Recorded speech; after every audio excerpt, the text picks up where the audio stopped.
We never had, in the time I've been there, any physically violent actions.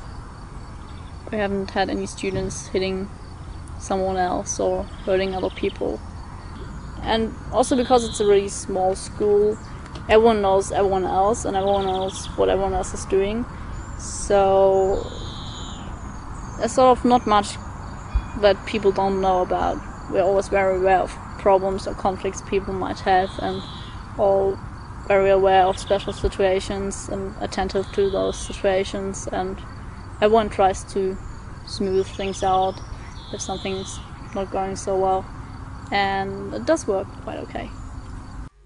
Is there any violence at your school? None at all. That's not true.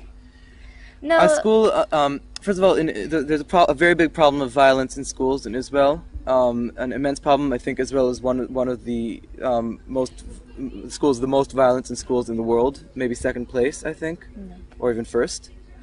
No. And in our school, you don't see the kind of violence you see in other schools in Israel. In Israel, you can see serious, dangerous fights in schools that can injure a child. In our school, there is violence, but playful violence. Kids just rolling around, beating each other up in a playful way without any intention to harm each other.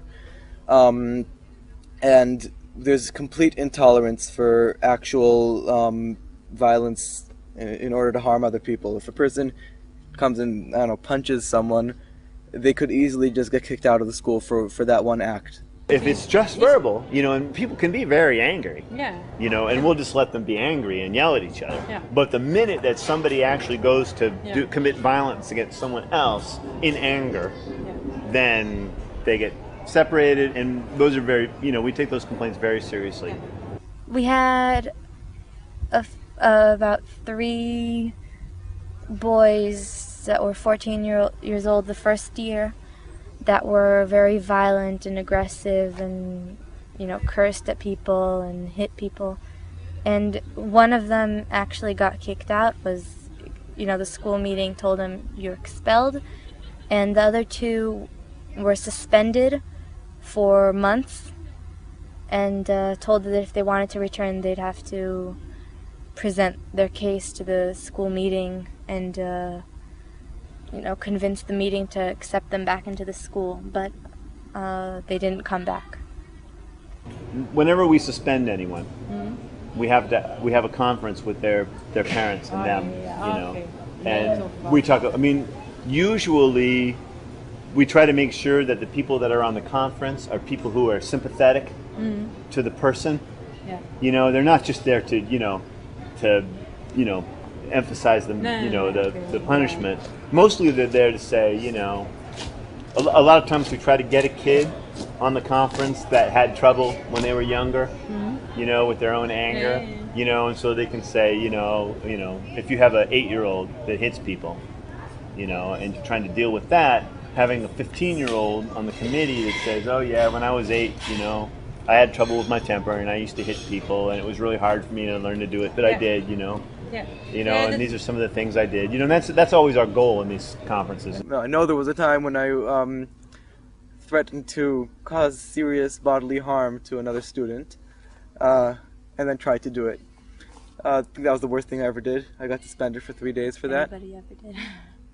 If there's a case where someone is hurt, when their feelings are hurt, there's a rule against it. You don't hurt other people's feelings.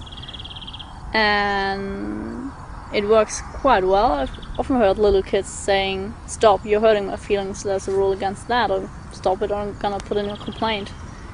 And that's quite effective because the justice community deals with those complaints and people talking about it. And it really does help to prevent bullying or any abuse happening at the school. The students who have been violent at traditional schools, how do they behave when they are new to your school? How do they maybe change their behavior? You'd never know which kids it is. I mean, the sweetest, most sensitive, harmless kids go, oh yeah, I got kicked out of my last school for beating people up. Like, unbelievable. They just don't feel a need to be violent.